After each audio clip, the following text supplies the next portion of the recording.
Welcome to Truth Wanted. We search for proof of gods, ghosts, aliens, or any other questionable claims, but we haven't found any yet. Do you have the evidence we've been looking for? Well, then give us a call because the show is starting right now.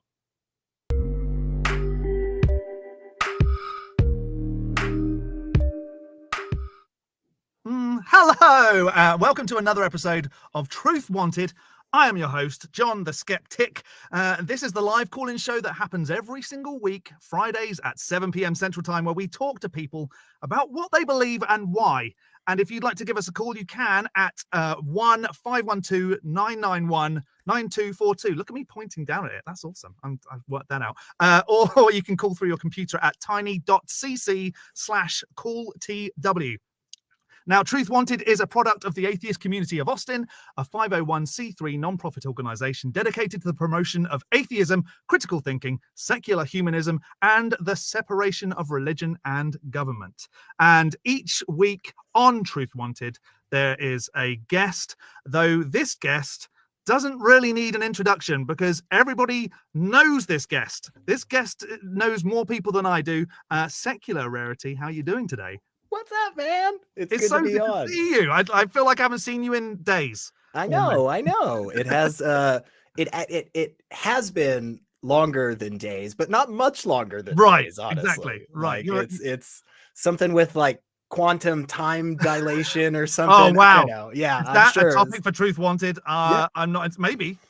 Don't ask me. Call us about it. Why not? If you know something about time dilation, give us a call.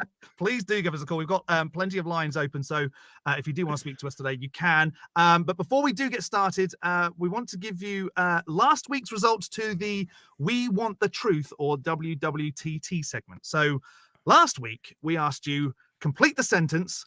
While the cause of migraines is unknown, I suspect it's.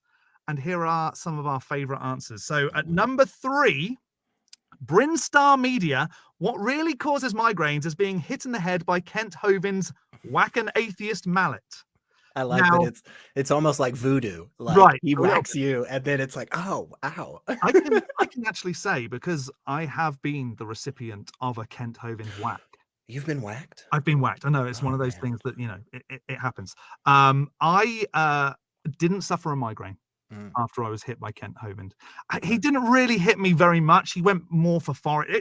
It happened. It doesn't matter. Anyway, thanks, Brinstar. Number 2, we've got Blake Walker. I suspect migraines are all in your head. That's good. That would have been good pre-show when we were telling dad jokes. Yes, yeah. That's a good one. That's better than some of the jokes that we had pre-show. So they were all bad. Yeah, they were very bad. No, there was one scientific one that actually I enjoyed. Oh, yeah, that one was good. But we'll save that for another time. Yeah, right. And our number 1 answer this week is from Dustin King. While the cause of migraines is unknown, I suspect it's Dan. Ouch! Shots fired. I feel like that's accurate, though. Yeah. And I know that there's like a mean tweets that they do for some of the shows. That's definitely going to be one for Dan later on in the year, I reckon. So we're going to do another We Want the Truth question, and this week's question is going to be: who would you choose to protect you in a zombie apocalypse, and why? And now, Elliot, I'm gonna throw this at you. Who would you choose in the zombie apocalypse, and why? So I thought about this, and I think I've got some good reasons here. Okay. So I'm actually gonna go with Genghis Khan. I think the person that I want protecting me in the zombie apocalypse is the man himself, Genghis Khan. The guy knows how to put down hordes. I mean, he was a fighter. He was a strategist. He knew what. I mean, he's a terrible guy in a lot of respects. I'm not trying to like tout him as some great humanist or anything, but in terms of like fighting back hundreds of thousands of undead, people, I think that's my guy. That's a smart choice. Now, off the back of that, And I know we're going to get to some calls soon, but I'm going to jump in on that. And I would say that my person would be you, because you're bringing along Genghis Khan. So but, you know, I feel like you're cheating in that answer. I don't think I am. I think that's legitimate. I think everybody will be pleased with that. So, so that's the question for this week, and I can't wait to see what the audience comes up with. And next week's host will read out. So do comment on this video, and your comment may make it to the top 3 next week. So usually there's like an interview section at this point of the show, but I feel like everybody knows you. Yeah. So everybody knows Secular Rarity. So I'm gonna jump in. I'm just going to tell you a little bit about the Journeys of Jon, because I don't know if you know Secular Rarity, but I'm British and I live in America. So I experience things that people don't experience back in the UK. So I work at a local theatre and I direct shows. And one of the big things that I did recently was directed a comedy horror musical that had some choice language in it. And apparently people get easily offended by certain words. Now you actually came to see the show, so you know exactly what I'm talking about right now. Yes. I said 3 or 4 times in the show, "God damn it." And that is the reaction I got every time I said it, apparently. I'm just checking for lightning bolts, John. Sure. I also said Jesus Christ. And everything was fine until a week later when I was walking around my local town and people would stop me and say, "Hey, love the show. Love the show. In the future, would you mind just dialing back on some of the language, just because..." Now, Elliot, as an American, why does that happen? Why does that happen? There's something about our culture, right? And I've heard a lot of different theories on this. I've heard some historians saying that it was because in the beginning of the United States there was such a focus on separation of church and state that caused all of these other, you know, kind of down the road type things. It's hard to know for sure, but especially in the Southeast, where you and I are, you definitely I've had those conversations, and I never directed a play. I just casually said to somebody, "Oh, this goddamn coffee mug," or something, and they were not happy. So I don't know if I need to amend my behavior, or do I just carry on as normal? I feel like it's almost atheist persecution for having to amend my behavior. I think it presents an interesting problem. Like, let's say a true believer is actually trying to express to another supposed true believer that God will be damning them, right? Like, if this one individual is committing such a heinous offense in God's eyes that the other one is saying, you know, "God damn you to hell." I mean, is that allowed? Are you allowed to say that, or is just that not okay? Like, God's going to be just as mad with you as he is the other guy that's, like, I don't know, murdering people. Or, right. And is it the fact that they're offended on behalf of the God, or because surely if there was an all-powerful being that didn't like "God damn it" being said, would it really ask Jeff down the street? And it's not Jeff that said it to me. I'm just made up a name. Just I want to get Jeff in trouble. But he's a good guy. Yeah, he's okay. Would the God send Jeff on his behalf to say, "Look, John the Skeptic, please don't say that anymore"? Or would the God not just go, "Hey, come on, I'm real. Let's not say that. It offends my tiny God ears when you say that"? I gotta be honest, John. It seems a bit stupid, that a thing that has the capability of creating the millions of beetles that exist on this earth. Like, do you know how many beetles are on this earth? It's literally like 1 in 4 out of living creatures or something. Like, it's insane how many. Yeah, it's really ridiculous. Like, please check me on this, folks, because your mind will be blown by how many different beetles exist around you. Like, but Why would a God that's able to create all of that, plus all the stars and the galaxies, right? Right. For some reason is just really concerned about the way we say stuff, you know? Right. Like you just say, if you say, Jesus Christ, thank you so much for this great day, totally fine. But if you say, Jesus Christ, I just stubbed my toe, just hell for eternity, like Right. torture and punishment. Right. Why? Right. Why? It's not something that I've had to deal with when I lived in the UK. So Mm. it's been a bit of a shock. Yeah. Just to Yeah. say the least. And I've been here for nearly 2 years. And- that was the first time that specifically happened. And you've been British your whole life, right? As far as I can tell, yeah. I'm almost certain. Yeah. I just barely got that out without Well, okay. Well, there you go. So that's just something a British guy has experienced. It wasn't very exciting, but I felt like I had to get it off my chest. Yeah. You know well, what I mean? you were persecuted, and I feel like,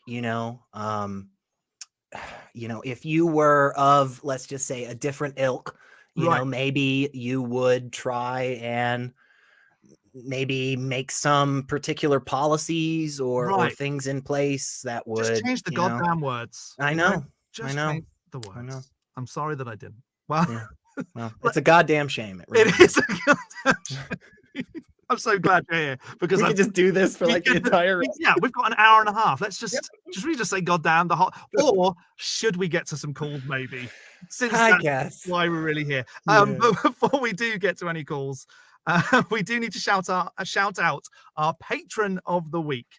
Every single week we get to shout out a patron that donates through tiny.cc/patron TW for supporting the show. And this week's patron of the week is, that was me doing a drum roll, Kalevi Helveti. And I'm sorry if I said that wrong, but thank you so much, Kalevi, for donating and being a patron. And thank you to everybody else that contributes to the show. We do really, really appreciate you. So don't forget tiny.cc/patron TW if you do want to become a patron. And you could maybe become the patron of the week just by doing that. You know, that's a little reward in itself. Okay. Secular Rarity. SR. Should we get to some calls? We've got a couple. I see. Yeah. Let's look good. Well, they both look like really good calls. So let's go with Jeff. His pronouns are he, him.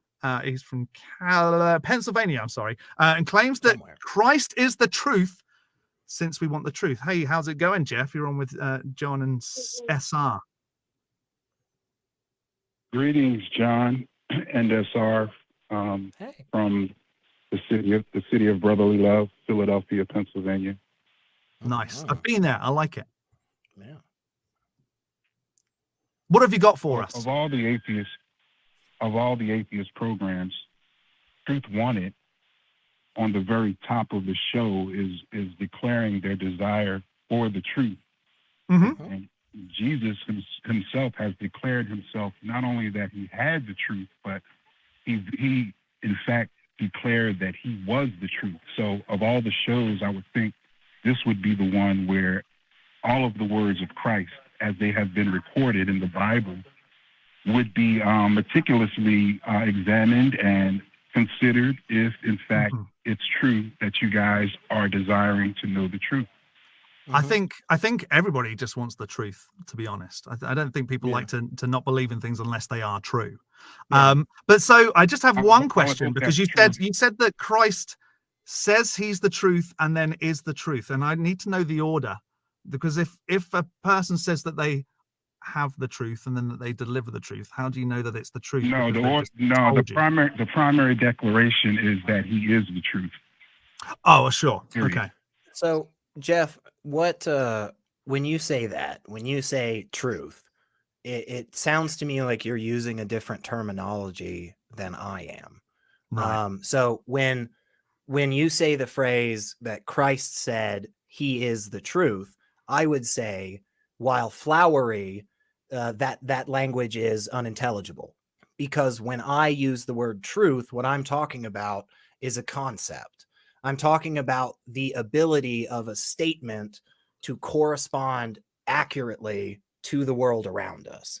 Is that what Christ meant in that phrase? Is that what you think he means? Like, just help me kind of suss that out a little bit. Yes. Is this secular Rarity or John? That was SR. That was SR. Yeah. Okay, SR. The answer is yes. So okay, so let's just for funsies' sake here, let's do the little math thing where we've got our variable X, which is the word truth right now, and let's just change it out with something else that we know is equivalent. So Christ said, I am the statement that corresponds accurately with reality. Is that what you're saying he meant by that? Or are you saying that there's maybe some other way that phrase should be taken? I'm saying that Christ is the embodiment in the flesh. He was manifest in the flesh. And the truth that any of us seek, any truth, all-encompassing, all truth, would be found in his declarations. Yes. Okay. Well, okay. So you're making a claim that Christ is the truth. But what we now would like to discover is how you know that, and how can you present that to us so that we can then go, oh, maybe Christ is the truth. Because at the moment you've just said that Christ has said that they're the truth, and so they're the truth. But that's not going to be convincing to SR and myself. So how can you demonstrate that this is in fact the truth? Well, for me personally, the first thing I had to do was investigate what he said, or at least the record of what he said, which is what I did since I've been a boy, since the age of 10, currently 56. Okay, in that investigation, I came across a particular portion of his testimony which said that we can know the truth if we believe what he said and are obedient to his words, that we would find confirmation in the obedience that we did. And I did that in my life. And because I was able to do that, I found the confirmation. Hang on a second. So I just need to clarify, just so that everybody understands that we're all on the same page. So you're saying that you read a testimony from Jesus that said that Jesus is the truth. And just need to clarify that's what you said, because that's what it sounded like you said. Yeah, that is part of the testimony, correct. Okay. And so you're saying that that Jesus wrote down that he said he was the truth. So then that means he is the truth, because that's what he wrote. No, I didn't say that he wrote it down. Okay. There were people that witnessed his teaching, and subsequent to his testimony, in reality, people wrote the things that he said and left behind as a witness for others who weren't able to hear him in person. Okay. So I have I'm not sure that I heard you correctly when you said this, Jeff, because I would have massive problems with this, and I would hope that you would too. But it sounded a second ago like what you were saying was that to really know the truth, we had to go investigate like Jesus's, reported teachings, and reported life and so forth. I think that would be fair. I think it would be fair if you're saying the whole purpose of the show is a desire for truth. So sure, but my issue. Hang on, Jeff. Hang on here, real quick. I know, but you're going to take us down a different direction, and because you already had cut me off just 30 seconds ago, I didn't get to say the point. I was just reiterating what you had said. So you then said that you went about investigating these words and stuff, and you came across a passage that said you have to believe in me, and then you'll know the truth. And that was something that Jesus said. I just want to make sure that I understand that correctly. Specifically, not just believe, well, you believe and therefore you act upon it, but specifically being obedient to his commands.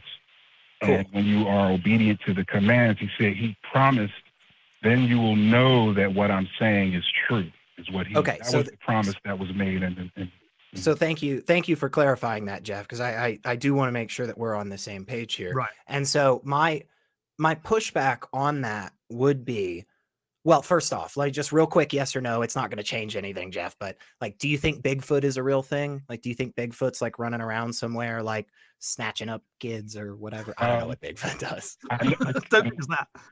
I know that there's tremendous, well, not tremendous, because I haven't investigated to that extent, but I know that there are multiple people that say that they've seen Bigfoot. I also know. Sure. But do you currently believe it, Jeff? Do you currently believe that Bigfoot? Okay, me either. But the reason I say that is because if I said the thing back to you that you just said to us about Jesus, but we just swapped out Bigfoot, do you think that's a really like reliable way to actually figure out if Bigfoot's real? If we just start believing in Bigfoot now and then we just go look at all that evidence, like, isn't that just kind of circular? That would be the first thing that would have to be done is to investigate with regard to Bigfoot.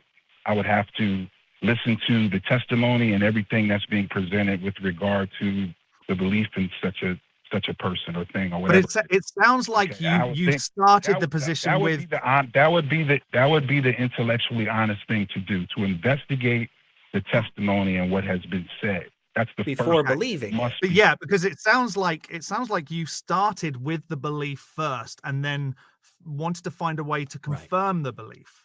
Right. That's what it sounded like you were saying. I believe that in order to even look and even to go and investigate, I'm exercising some amount of faith. How much faith? I don't know. Probably a mustard seed amount of faith. I don't know. But in order for me to even go and look at the testimony, I would be exercising faith.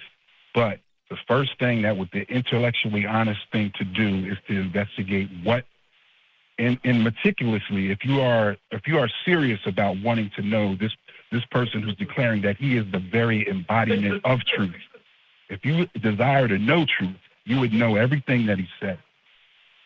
So is that what you did before you started believing in Jesus or God? That's what I did, and I am continuing to do that. I am continuing to. So when did you start your investigation, and then when did you start believing?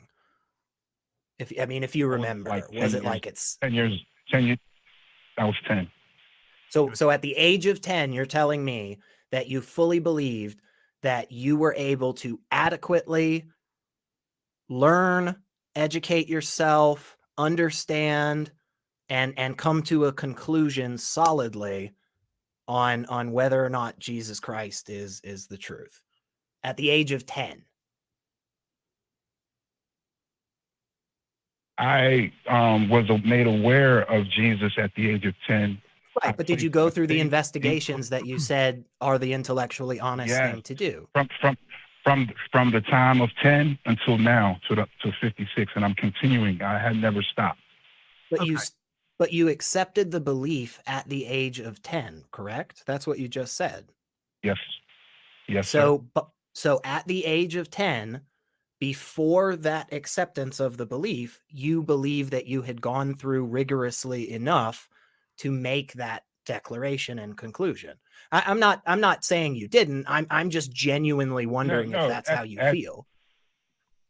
At the beginning, I'm a 10-year-old, so I am not rigorously doing very much of anything but playing. Right, I would, and I would assume that. You know what I mean? So, what I'm saying, it was a genuine conversion even at that young age, and the result of that was I continuously referenced these words of Christ, who I believed was my Savior at that moment. Okay. Well, so let's just pull it back. I kind of understand your reasoning, but you said that you wanted to give us the truth, and you started it with, for me personally, it's X. I believed, and then I went and confirmed my belief. So Elliot and I would like the truth. So we don't. I don't. I'm speaking for USR. Don't believe in Jesus. So we, unfortunately, can't start in the same position as you because we don't already believe. So how do we get to first believe in Jesus and then go and investigate that all these claims are actually true? Right. Well, the claim has been made over and over that faith is not a decision, which is, I disagree with that vehemently.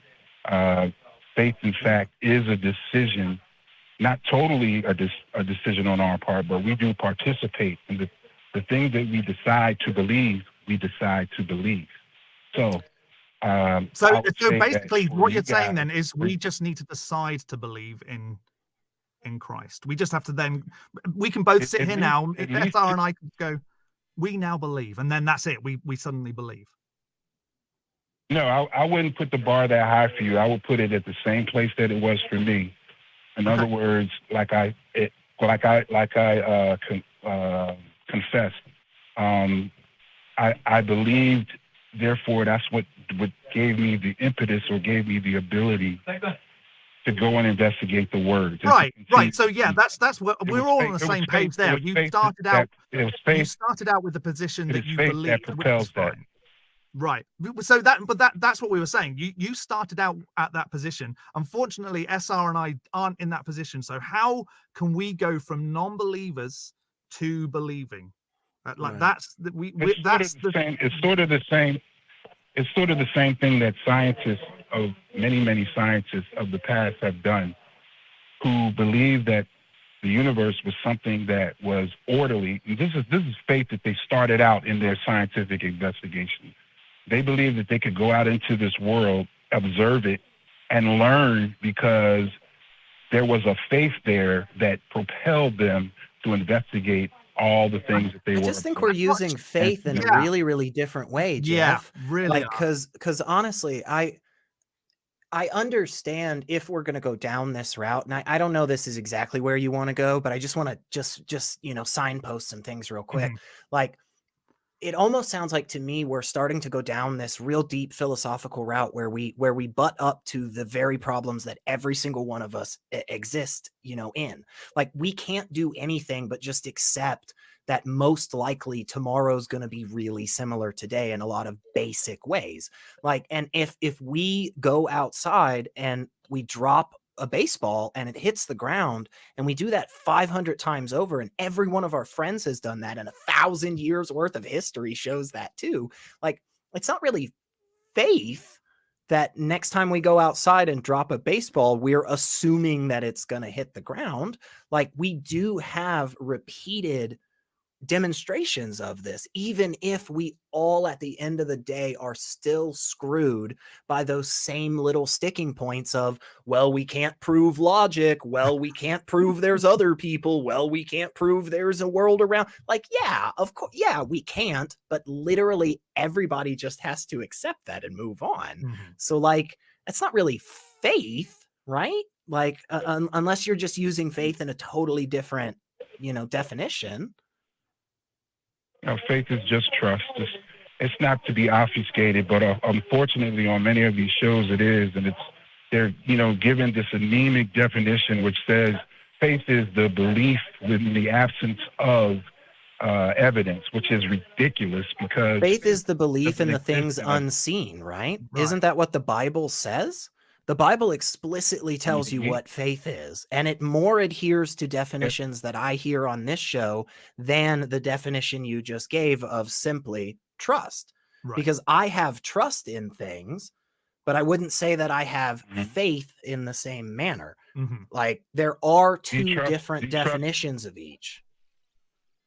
Do you trust in things that are unseen? Do you believe there are things that you do not see that are real?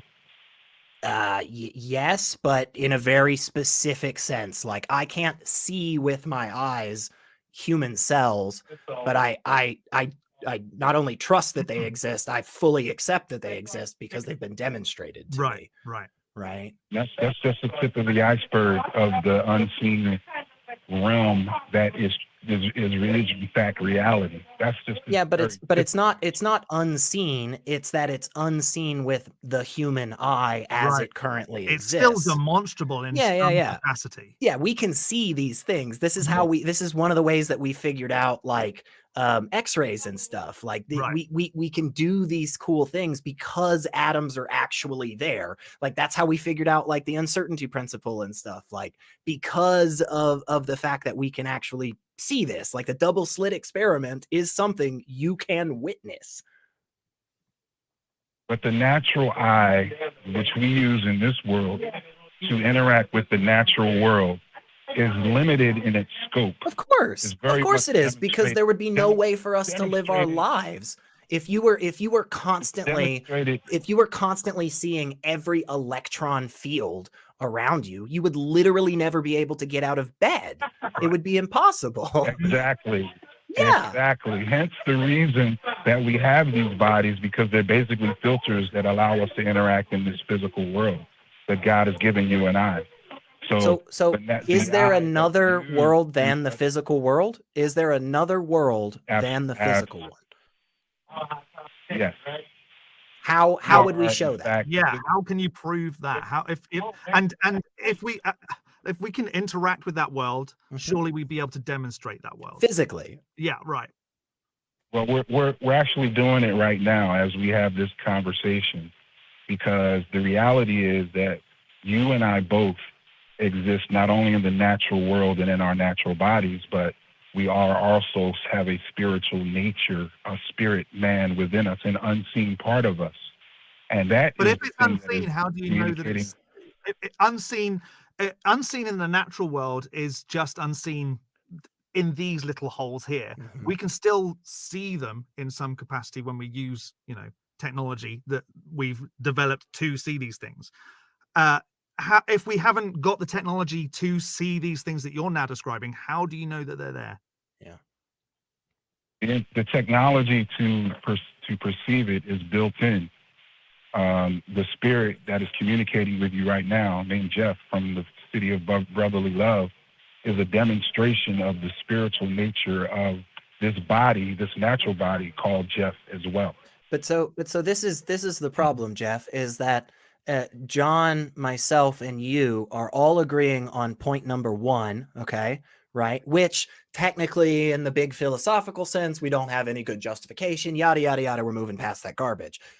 We all agree that the three of us are people talking to each other, right? Like we all agree that, that's not where we get off the train. Where we get off the train is when you say, and that is then a demonstration of spirit. Like all that has been demonstrated to me currently is that there's a dude named Jeff in Pennsylvania who loves talking about this stuff, which great. Like I love talking about this stuff too, Jeff. Like, but where's the demonstration of the spirit that you're talking about? I am the demonstration of the spirit, as well as. But we're also demonstrations of people who say we don't have spirit. So right. How can we tell which of the three of us, or two of us, because Elliot and I are saying the same thing? How can we demonstrate which one of those is the truth? Yeah. Back to the truth wanted. Jesus is the truth, and he confirmed the thing that I'm telling you. Yeah, but the issue is that we don't have anything here that's actually foundational in terms of us building upon it, right? So like, for instance, when people do these crazy mathematic, equations and theoretical fucking physics and calculus and all this jazz, like just because we don't see those math equations like floating around us in a physical space, right? Like they are real. And one reason that we know that is because we've got these things that we can build up on. We started with the whole 1 + 1, and that brought us to some other cool things. And the next thing you know, we've got sine and cosine and all that good jazz, right? And so what we're saying is basically, Jeff, you have laid this foundation that just says like people exist. And it's like, yeah, totally, we're with you. And then the next thing is like, well, people have conversations, and it's like, yeah, totally, man. And then you're like, and that shows ghosts and stuff. and John and I are like, no, wait. What's your justification? Yeah, what's your justification for that? We need to John, get somewhere. John and secular Rarity, I I'm currently in a sort of a medical setting, and I'm going to say this, and I'm probably going to get off in a minute. But I just want to say this: we appreciate it. The natural world that we exist in, and I believe that you can confirm this, you know, with regard to the scope of the knowledge of everyone, scientists, all of us, we'll put everybody in the same bag. The scope of our knowledge and what we do know, and we can confirm as you know, comporting with reality, is the gaps that you guys accuse us of putting God in the middle of is so huge. The gaps of our understanding, and one of the gaps of our understanding is our very nature, because you can exist in this world just simply dealing with your body and think that that's all there is. That's what many people in the rooms that I've participated in, that's exactly what they believe. They believe that their body is the sum and total of their very nature, and that's all that exists. And so they operate out of that. Well, you've just excluded so much that I can't even give words to how much you've excluded by believing that. I don't know how you can even make that claim. Yeah, we haven't excluded anything. We asked for like a demonstration of how, you know, we would just want to understand your position. You just need to then like demonstrate it so that then we can, you know, all be on the same page. We haven't excluded anything. There's more than the natural world. And me speaking to you, again, our communication is a daily demonstration. You say it's just guys. I feel like that's a problem, because if the three of us are all in a conversation and you say that us speaking is a demonstration of spirit, and John says us speaking is a demonstration of no spirit, and I say us speaking is a demonstration of multi-spirits, right, we're all in the exact same boat. There's nothing to differentiate any one of our claims. They are literally 100% equal, and they're contradictory, so they can't all be right, you know?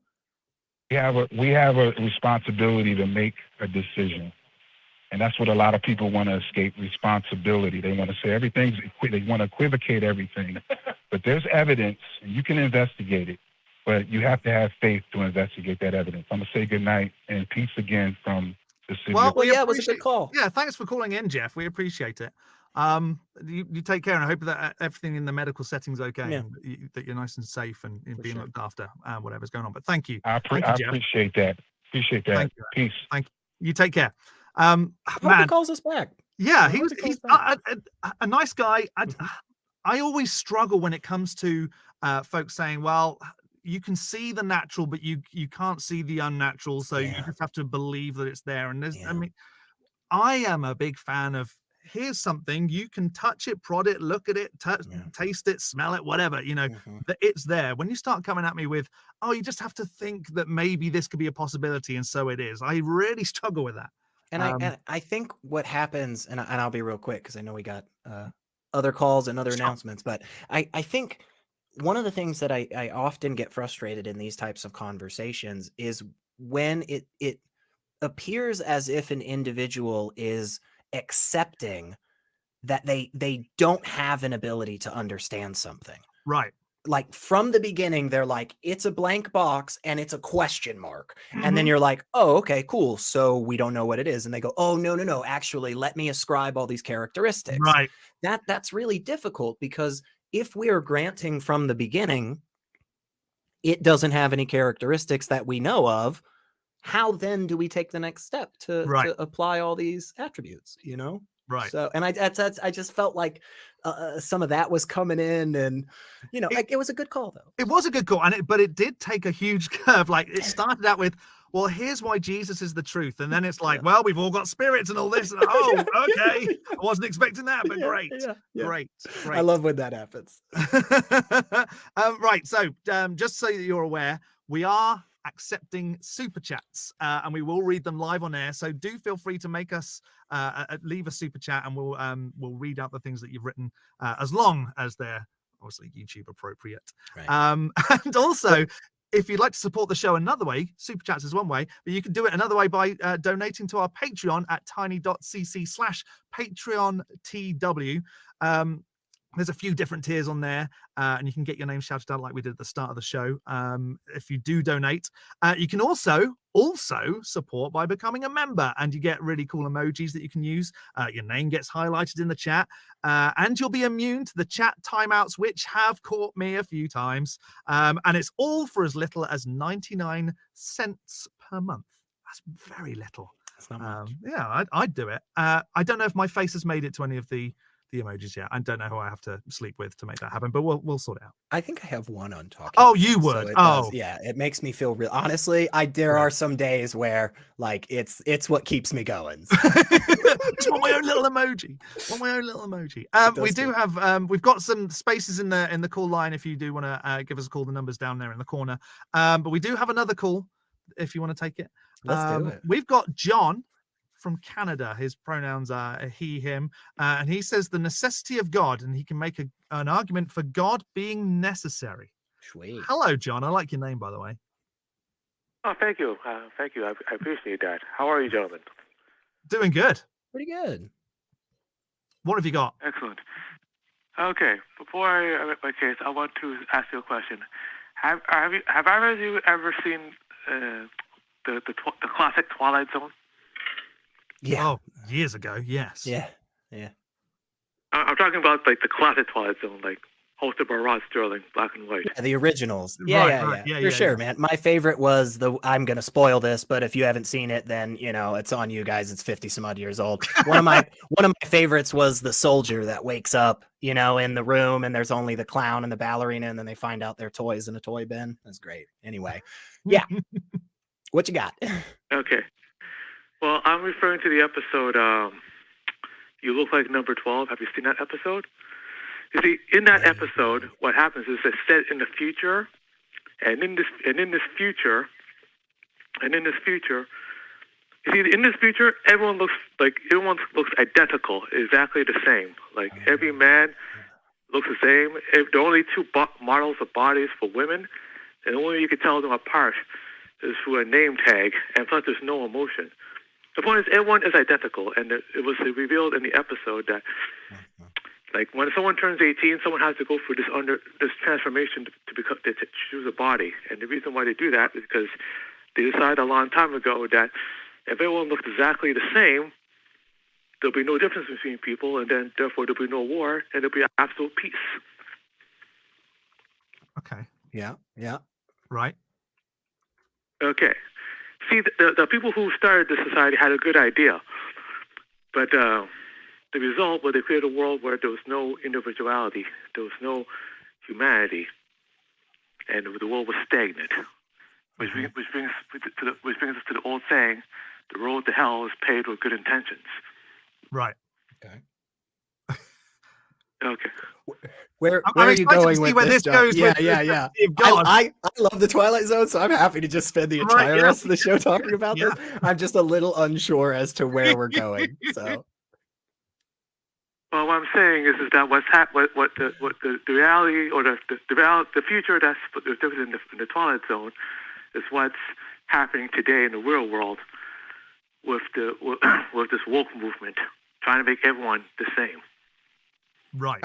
I don't think that is really. I'll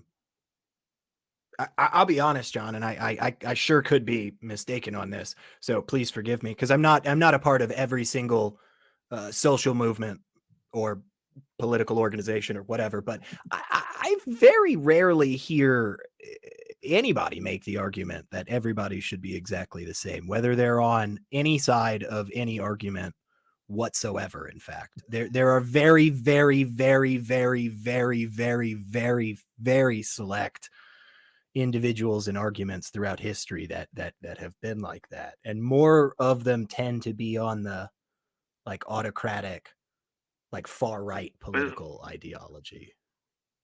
Is that okay? Well, do you believe that men and women are the same or different? It depends on what you're saying exactly. If you're talking about in terms of like equality under the law, they'd be the same. But if you're talking about in terms of like down to molecular structure, of course, there's something different. Like, I don't know what you're getting at with that, John. Yeah. Okay, what I'm trying to say is this. Would you agree with me that there are differences between people? Yeah. Yeah, I look at Okay. Elliot and I. We've got Yeah, we are different, even though we are both very similar in lots of ways. right. We are both quite different. Yes, I would say so. So Exactly. Some people are taller, some people are stronger, some people are smarter, right? sure. Now tell me, would it make sense to treat two people who are different exactly the same? Again, it depends on in what aspect you're talking about. Right. If you're talking about, like, would it make sense to give somebody who's 7 foot tall a stepping stool to climb up so that they can achieve reaching a mug from a cabinet that is only 5.5 feet off the ground, versus giving somebody who is 4 foot tall the same step? Like, no, obviously that doesn't make sense, John, but it depends on what you're saying. Would I treat somebody who is at an IQ of 140 the same in terms of the right to defend themselves in front of a jury of their peers as somebody who has an IQ of 60? Yes. So, like, what are you actually saying, as opposed to just throwing out really vague, weird questions like this? We're happy to talk about it, man, but you got to kind of get to the point. What I'm saying, gentlemen, is that in today's world, as of 2023, society is ignoring people's differences, and they're trying to make everyone exactly the same. Like, there's no difference, like saying that. Yeah. Who is advocating for that? Yeah. Who has said that? Just name any one person. Just name any one person that has ever said the phrase, I want to make everybody exactly the same. Like, okay, well, if you have boys and men playing sports against girls, what do you think? So you don't have an example. So you just I just want to be clear on that. Like, I'm not going to harp on it and call you some loser or anything. I'm not going to do that, John. What I'm going to say, though, is thank you for acknowledging that you didn't have a response to that, if you do that. But so do you do or do not have the one example for the claim that you just made? I'm talking of. So you do or you don't? I'm sorry, John. It's weird. My headset is kind of fuzzy sometimes. I just want to make sure that I heard you correctly. You claimed that a bunch of people are trying to make everybody the same in 2023. And I said, hey, just give me one example, just like one person or one article. And you refused to do that multiple times. And I just want to make sure it's you do or you don't have that example. Okay, how about a biological male who played volleyball but against women? So it sounds like you don't have the example, and it sounds like it's going to be difficult to congratulate you on being an honest interlocutor here, John. It sounds like, it sounds like we're going to have trouble in this conversation having a cordial and respectful dialogue where we listen to each other, because it sounds like I'm asking a very specific question based on a very specific claim that you made. And instead of just admitting, hey, you know what, honestly, I actually don't have anything off the top of my head. Hey, no worries, John. I make claims all the time and I don't have an example off the top of my head.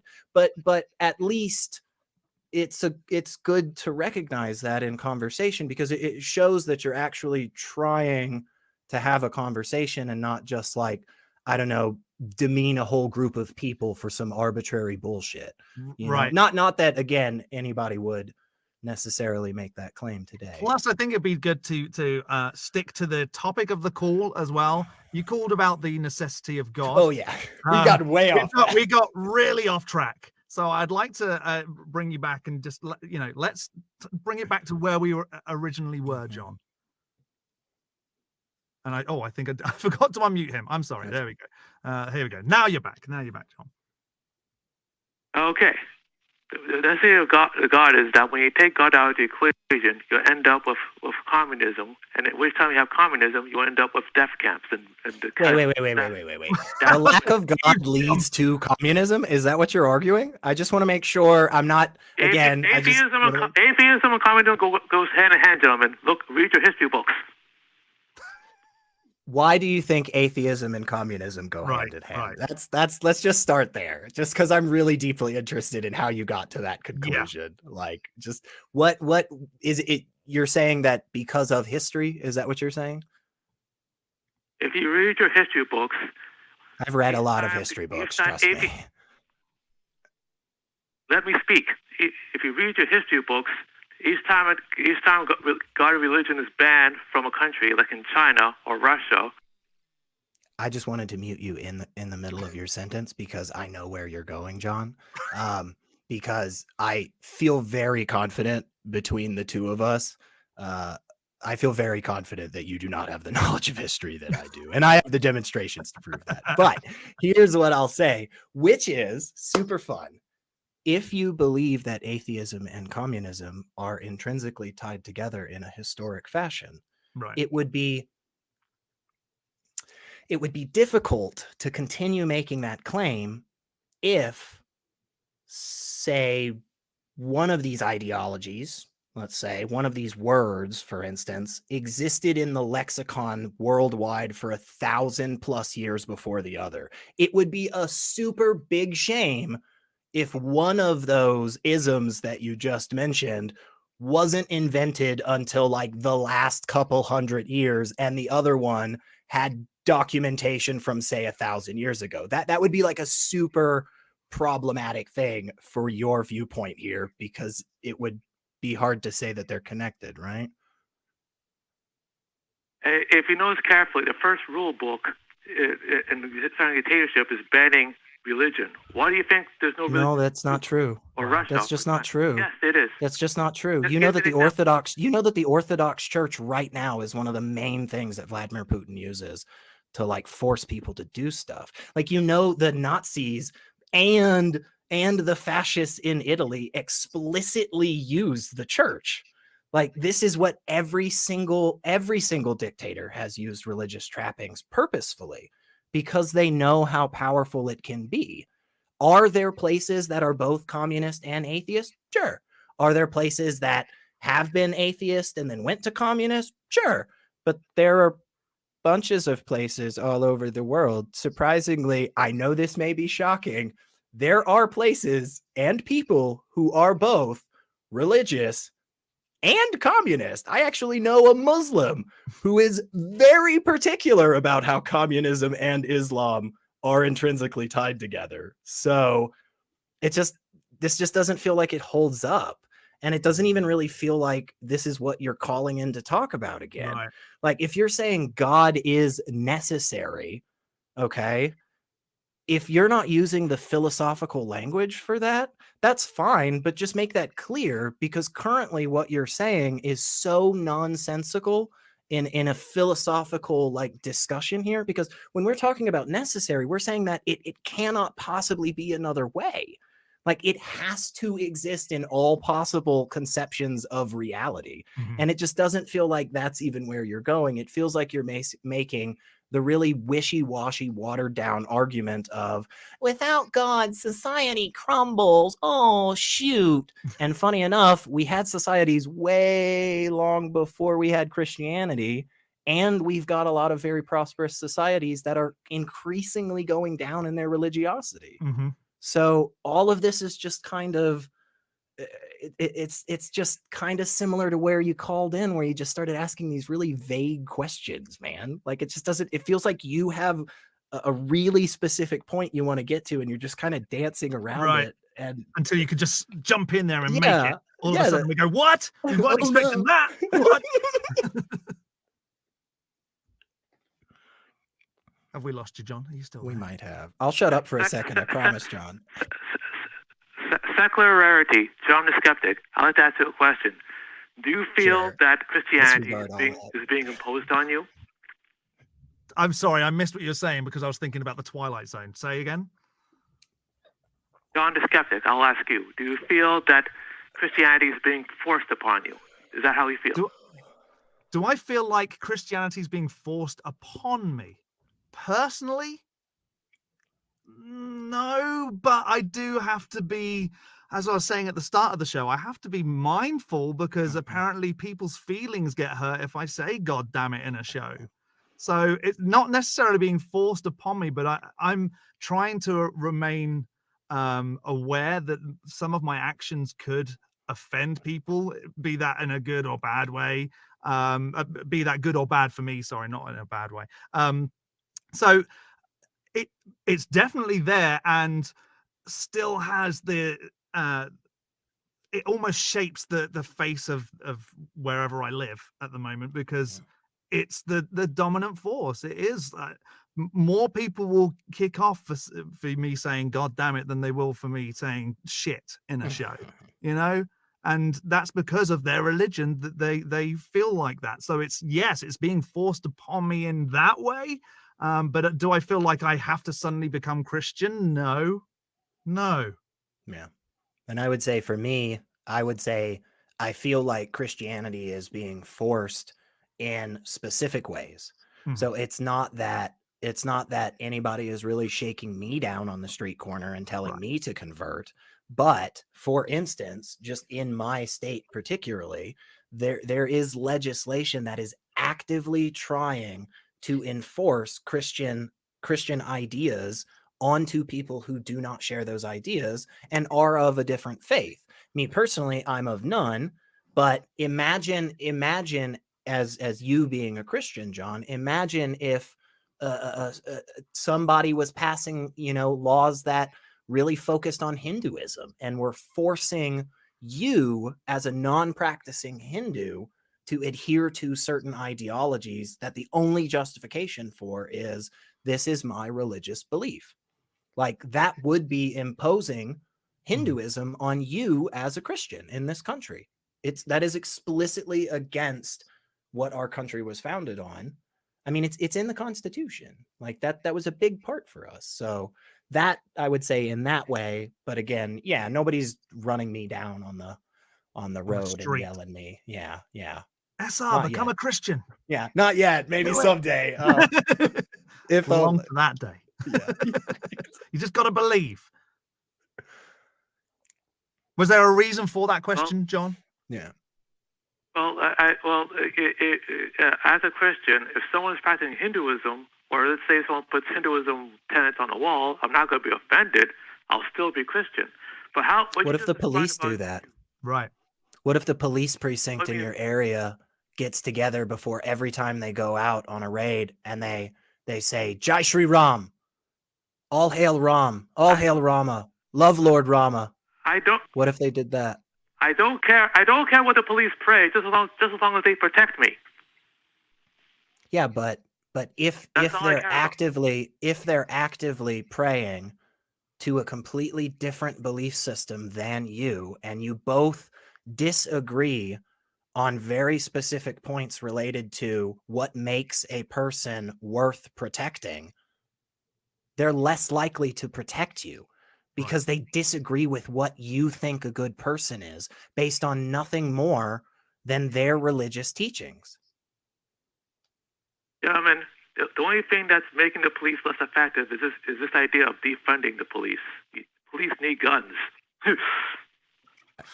Defunding the police is a completely different conversation. It's not the best terminology in the world, but the idea that it actually is talking about is just way too complicated and to get into. And honestly, John, it's been a pleasant conversation in some senses, but what I struggle with is why you are so unwilling to hash out a single point that you make.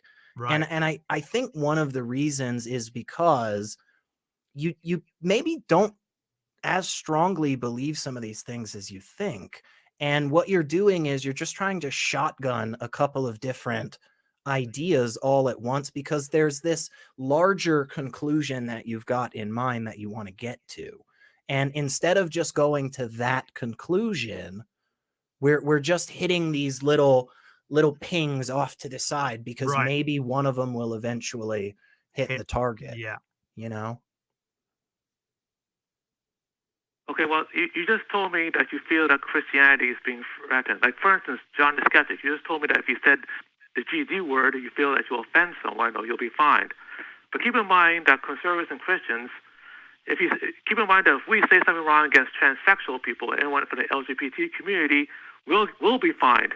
We don't have freedom of speech anymore. Or if you say anything against anyone against the left, That's we get just fined. crazy. Yeah. I'm sorry, It's but that's freedom of just speech. nonsense. What you just said is Yeah. just flat out nonsense. You can walk up and down the street and spout whatever hateful, disgusting rhetoric you want. You will be held accountable in the places where you are calling for people's violence, as some assholes do on YouTube or Twitter and stuff. You will be held accountable if you commit violence, and you will be, and that's in a legal sense. In a social sense, you'll be held accountable because you're an asshole. If you walk up and down the street and spout Nazi rhetoric and want to talk about punch you in the face, somebody's gonna, yeah, I mean, and everybody has the right to say something to you. Right. I'm not advocating for violence or at Right. all, but yeah, somebody's absolutely going to hold you accountable in a social, and that's their freedom of speech. They have the right to do that, just as you have the right to walk up and down and say you're bigoted garbage. Like, you want to stand on the street corner in my town? Do it. Get the permit, stand there, yell whatever terrible things you want to yell, but don't be surprised when all of your friends from high school go, wow, fuck him. Like, that's their freedom of speech too. It cuts both ways, man.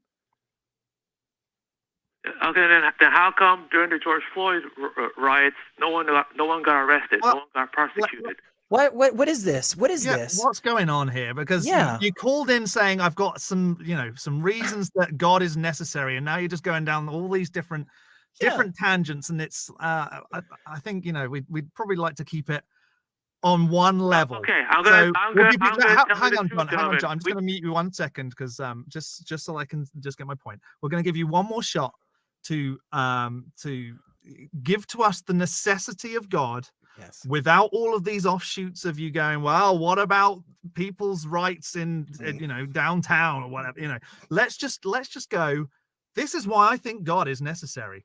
And then Elliot and I can go, we didn't see that coming. That's a really good idea. We'll talk about that. Maybe let's just try that out. Gentlemen, God is necessary because you need an objective truth to have peace and order. If you leave it up to man, each man can decide for him or herself what is right and what is wrong, and then each person does what's right in her own eyes. And if a man decides that wrong is right, you end up with crime and violence and disaster. You need something objective. That's a good argument. I understand. I mean, I understand what you're saying. It was coherent, and that's what I mean by a good argument. I'm just going to counter and say that there are places in my home continent that are largely secular, that have very little crime rate, that have equal rights for gender pay, and everybody's making the same amount of money. Everybody's being looked after as the person that they deserve to be looked after as. That there is no God or religion governing all that. So I would say that's BS straight away.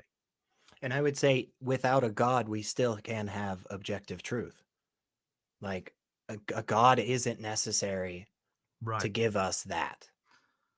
And the stats worldwide, which has just been pointed out from the crew, that actually, if you look at who's in jail, the amount of people that are non-believers versus the people that are believers is massively different. There are far fewer non-believers in jail than there are Christians and other believers. Oops. John Skeptick, what you just described is communism. And it won't be treated the same equally, and it won't be taken care of as dangerous. I'm sorry, John. I'm sorry. I genuinely, I don't have any response to what you just said. No. And the reason that I don't have any response is because what you just said was not a response to what either myself or John have said, or John, our host. Just call me the Skeptic in this. The Skeptic. That's right. That makes sense. I'll just be the Skeptic right now. Look. Honestly, I am in a boat now where I don't know how the fuck we got here exactly. No. And I'm just at this place of just really feeling like truly you're attempting to shotgun these arguments because you know that they just aren't great. and you're just moving on from them. I think that's one of the most telling things in a difficult conversation, when somebody looks you dead in the freaking eyes. Now I know we can't do that exactly with our callers, but looks you right in your smug face and just goes, "Hey, what do you mean by that?" Right. And I can honestly tell you when somebody's response is essentially just to that doesn't bode well for you. You know what though? That literally did just happen as well with John. He just got up and left. Yeah, he's gone. He's gone. Thanks, John. I mean, if you're gonna call in with a topic, at least stick to the topic. Yeah, we'll talk about all the other things too. Like, we don't have a problem. Like, yeah, right. Yeah. Well, thanks, John, for calling in. We do still have spaces in the lines if you do want to call in. We've got some time left on the show. But announcements again. So by now that you know that our Truth Wanted store is up, and we have been featuring a special limited edition item each month. This month's t-shirt is the Truth Wanted. What's that? Someone being abducted by aliens? That's great. Truth Wanted. It really is Truth Wanted. Always keep wanting the truth. I love that. All of the Truth Wanted merch and other ACA merch can be found at tiny.cc/merch ACA. And if you want to hear about hear our content in audio only form, then you can also go to tiny.cc/AEN podcasts for all the latest ACA shows. And you'll probably hear Elliot on many of the things because he's on everything. Yeah. Basically, Elliot just is there. They don't let me leave. No, this is the entirety of my living quarters. It's this little box right here, and the chain on your ankle, so you can't go anywhere. Yeah, it's chafing. But... Okay, so we do have another caller in the line. What is going on today? Everybody who's called in, their name has begun with J. So maybe that's the theme. If your name does begin with J, feel free to get in the queue to talk about Jesus. Looking at you. Could you imagine if he? He's like, you should have just believed in me. I've said this whole time. So my dad is going to be so mad at you guys. I'll get him on the phone right now. Anyway, we've got Jim. His pronouns are he, him. He's in New Jersey, and he says the Bible even. I can't read today. The Bible teaches no man has seen God at any time. So the Bible proves you can't see God. So if you can't see God, how do you know it's there? And how can we trust that the Bible is telling the truth when it says you can't see the God? Hello, Jim. Hello there.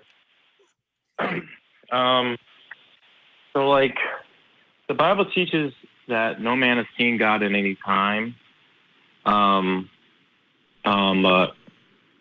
it also teaches that hereby know we that we dwell in him and he in us, because he has given us of his spirit. And that's through Jesus. But the Bible teaches that, like, you're never going to be able to prove or, like, show the world, like, some evidence or some, like, mathematical or some sort of, something in our own wisdom and intelligence that we're ever going to be able to, like, here's God. He's right here. I'm just saying that's what the Bible teaches. Yeah, but why? Well, let's go with the why first, but I've got a massive problem already. And me too. I think we might be thinking on the same wavelength. But why can't we ever do something like that? What's the reason? There's a biblical reason. I just want to know if you get to the same reason that I got to. I don't know. There's no biblical reason. It's just yes, there is. Yes, there is. There is a biblical reason. Okay. There's a very explicit biblical reason, and it's okay if you don't know, Jim. But the biblical reason is because we are fallen creatures, because we are fallible and God is infallible, because God is infinite and we are finite, right? Isn't that ringing a bell? Well, I don't know. Because, like, did Adam really see God? Well, we're not on that yet. We're getting there, though. We're going to get to that stuff, Jim, in just a second. Right. We're still stuck on the point of why can't we as humans ever get that proof, demonstration, mathematical equation, yada, yada, who's what's it. And the biblical explanation for that is actually repeated multiple times by different authors is something in the vein of God is infinite, man is finite. God is infallible, man is fallible, right? Sure. I mean, I don't know any scriptures that like teaches because of man's sin is the reason that he can't see God. Sin is missing the mark. Sin is falling short of the glory of God. Thus, we are incapable of understanding the mind of God in its entirety because all human beings have fallen short of the glory of God. This is very explicit.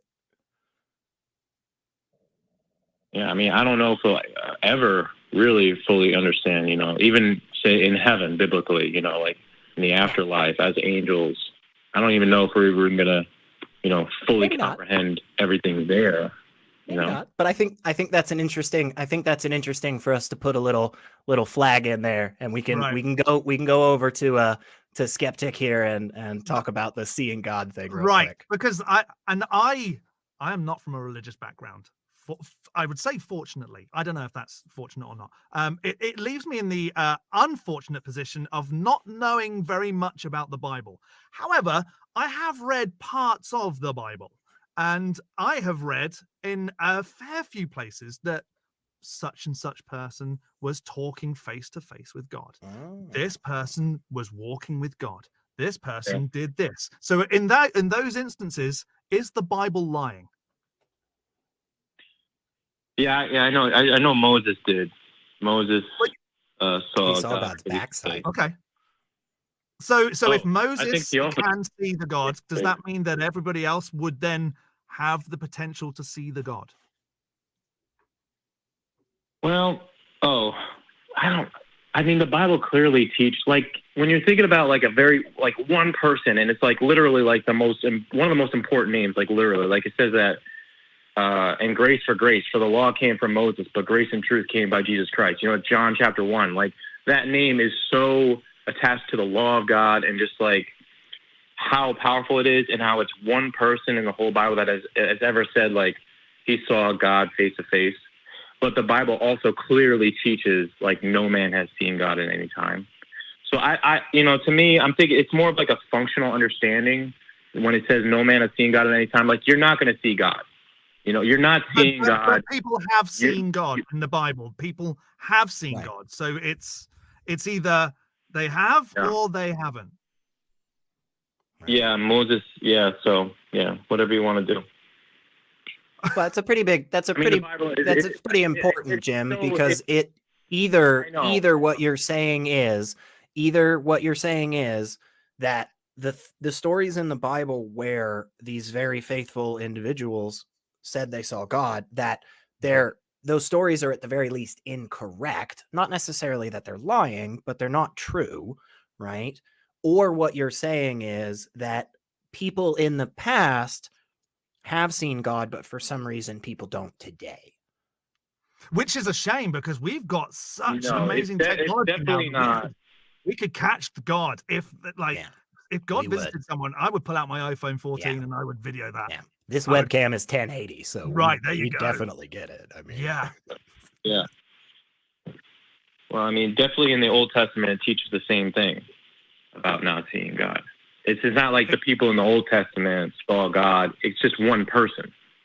But it's not. There's multiple stories. Jacob wrestles with God in human form and cheats actually.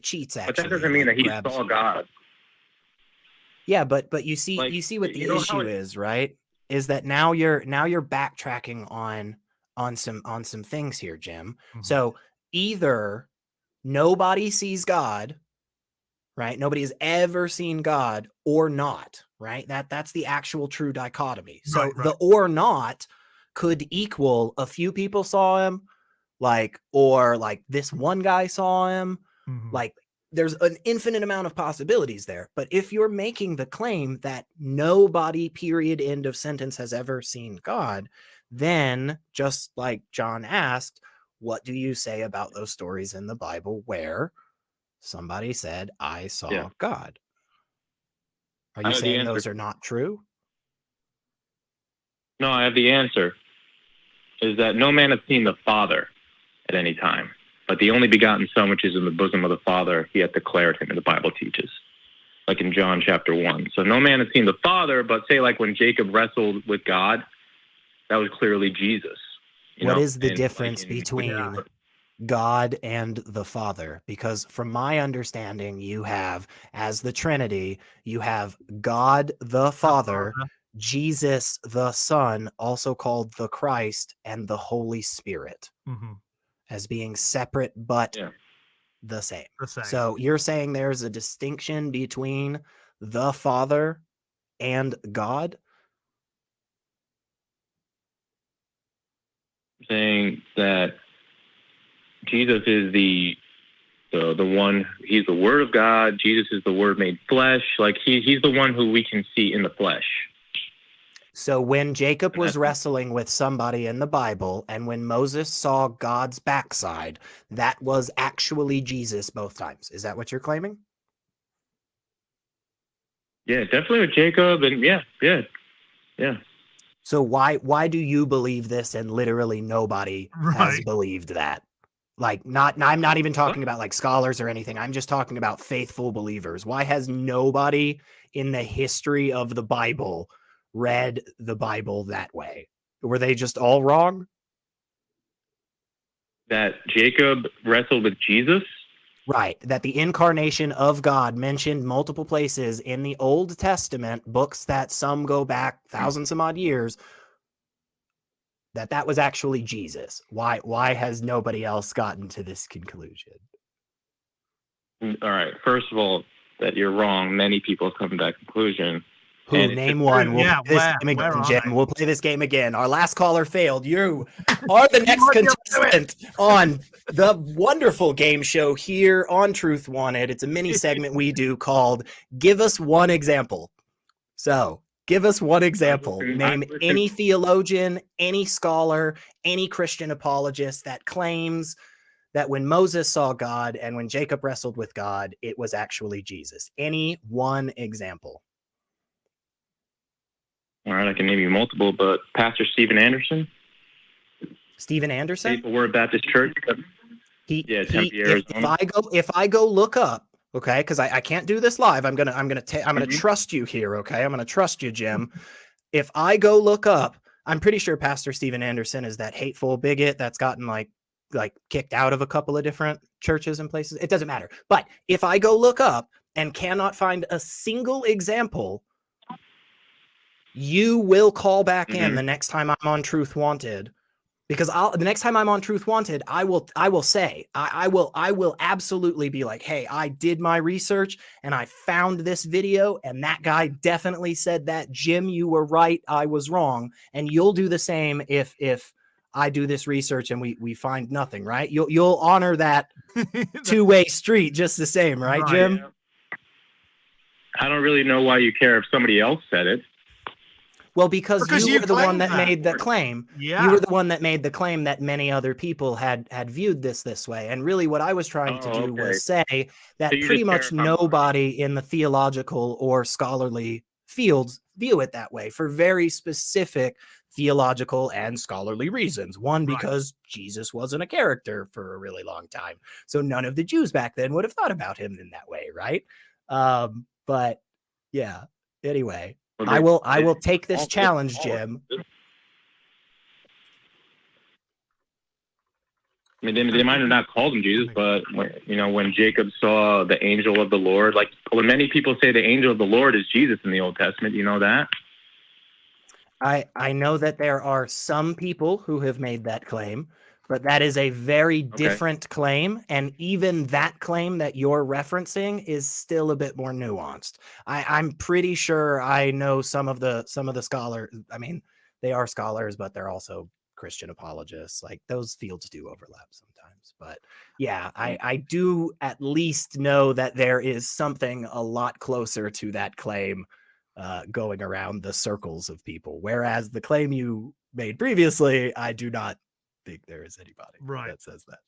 And are you saying so every time in the Old Testament that God spoke to face to someone, that was also Jesus? Well, I don't know about the time with Moses. I don't know.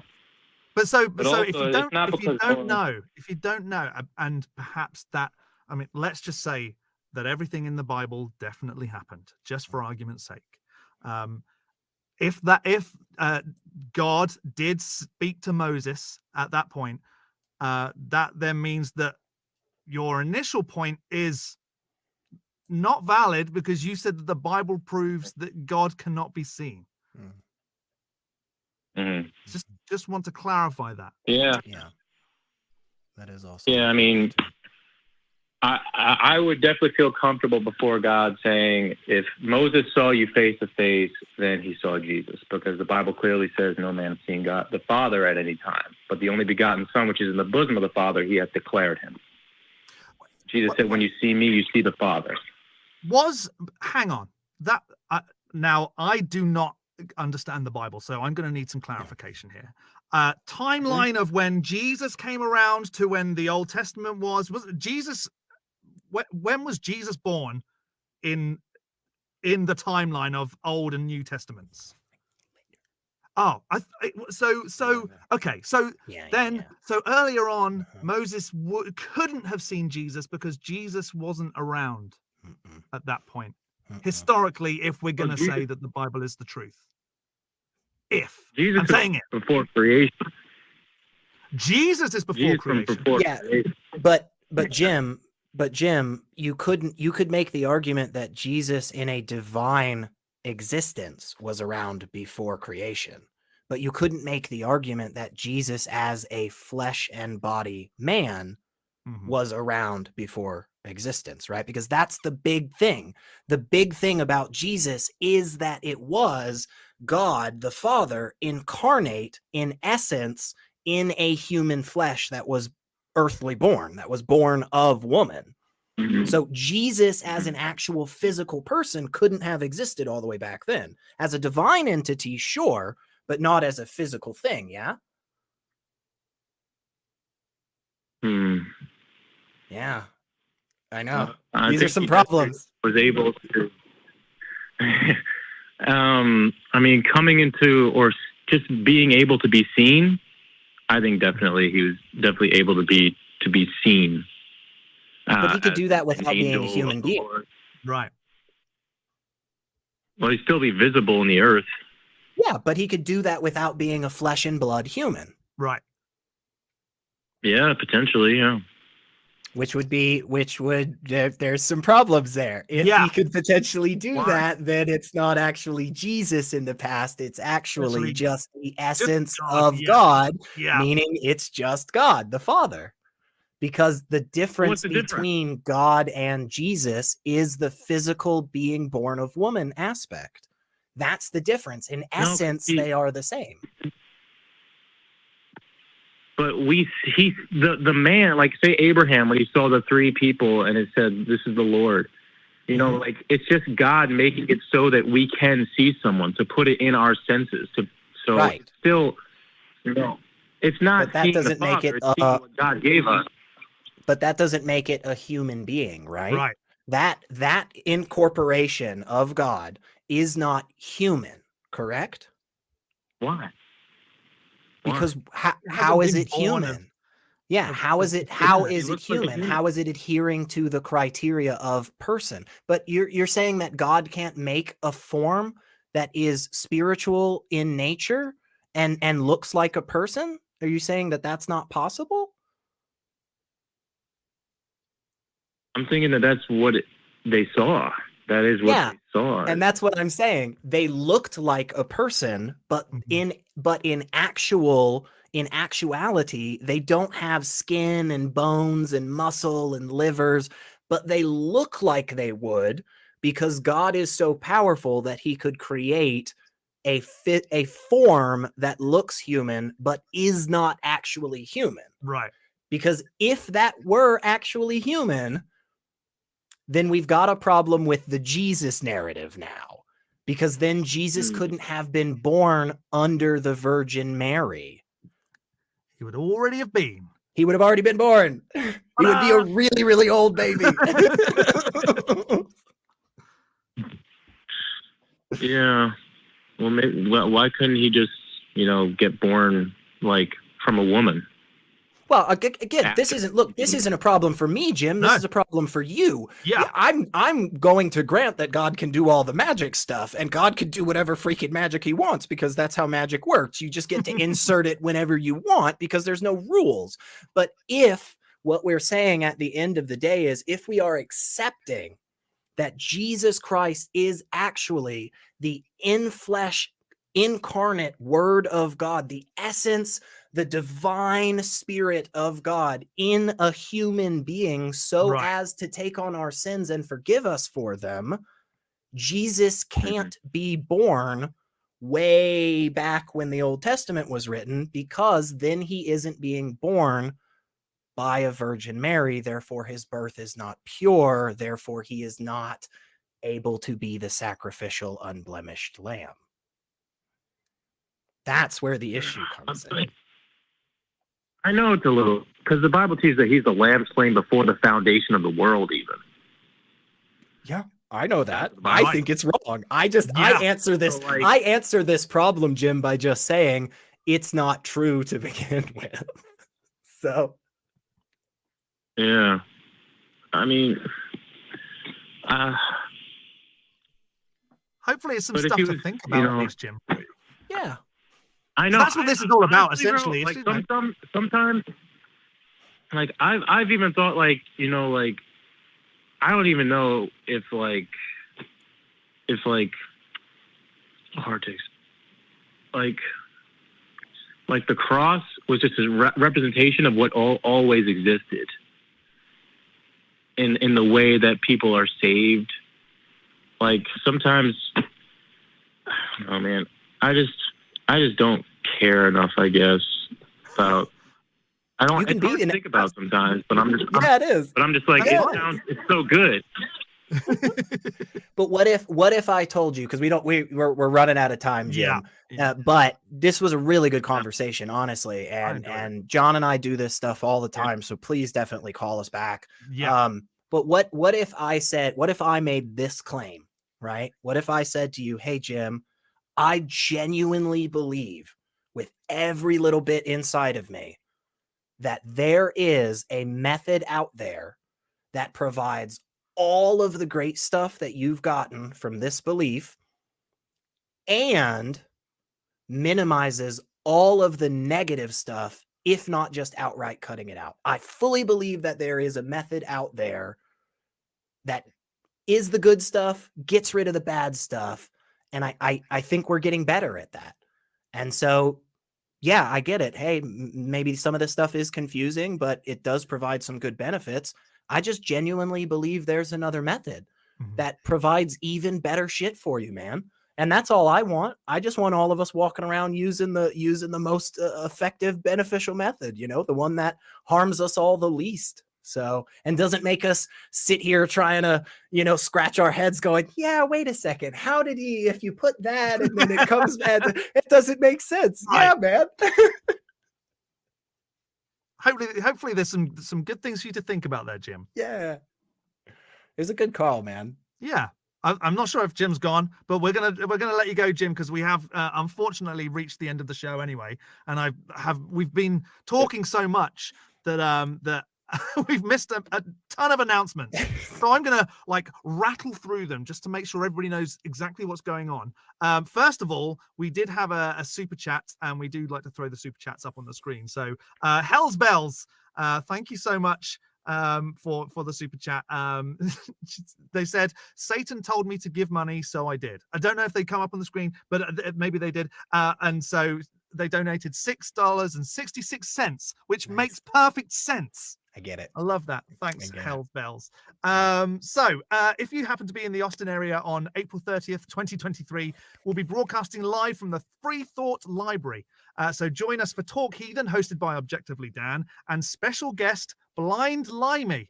Blind Limey showed up on audition day, and we're so excited. And the Atheist Experience will be hosted by Jim Barrows and Christy Powell, and the doors will open at noon, and we hope to see you there. Also, you can email Truth Wanted at truth@atheist-community.org. community.org. And you can reach out to the ACA at tv@atheist-community.org and see what's been going on our website at atheist-community.org. There's also a Facebook group, and it's run by the fans. And for the fans, you just go to tiny.cc/FBTWG to interact with other fans there. And have you also said to yourself, I really love the content that the ACA creates, but I wish there was a way I could get there or get it all the time? Well, guess what? We have you covered. Check out our brand new 24/7 AXP TV live stream.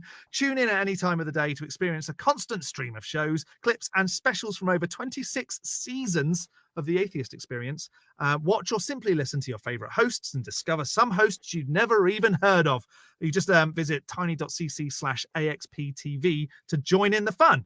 And that is about everything. Man, I feel like we got through a lot without getting through loads. Do you know what I mean? Yeah, I did. Yeah, I thought we got through a whole bunch, honestly. And right. They were good calls. They really did. We had good yeah. conversations. We could really kind of dig into stuff. I liked that. And I really appreciate hanging out with you, Elliot. Every single time we get to. I love it. It was so much freaking fun. I'm so happy to be back on. And I hope the next time that I come on, we have some more like ghost and aliens and Mothman calls. Like, oh, I love that stuff. I'm hoping to host a TV show at the theater that I work at where they discover some ghosts. So hopefully I can come back and give you that information. We will see. I like this.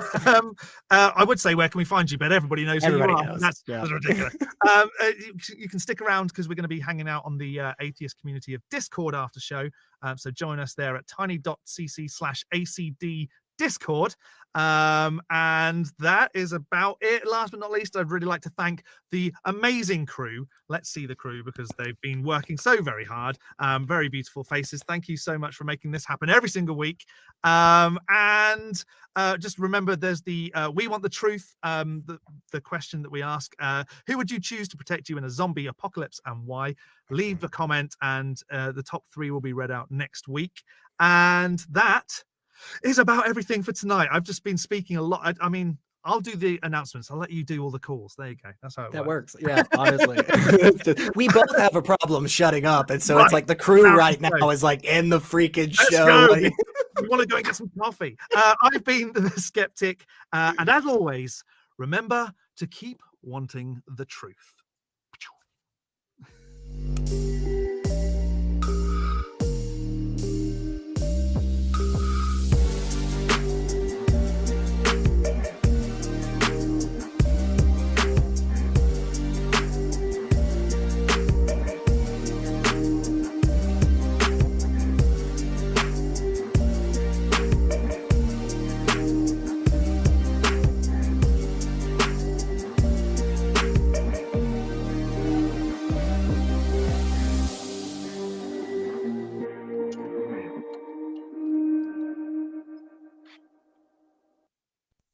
Watch The Non-Prophets and join the hosts in the live chat, Sundays at 3 p.m. Central, between the Atheist Experience and Talk Hidden. Visit tiny.cc/YTNP.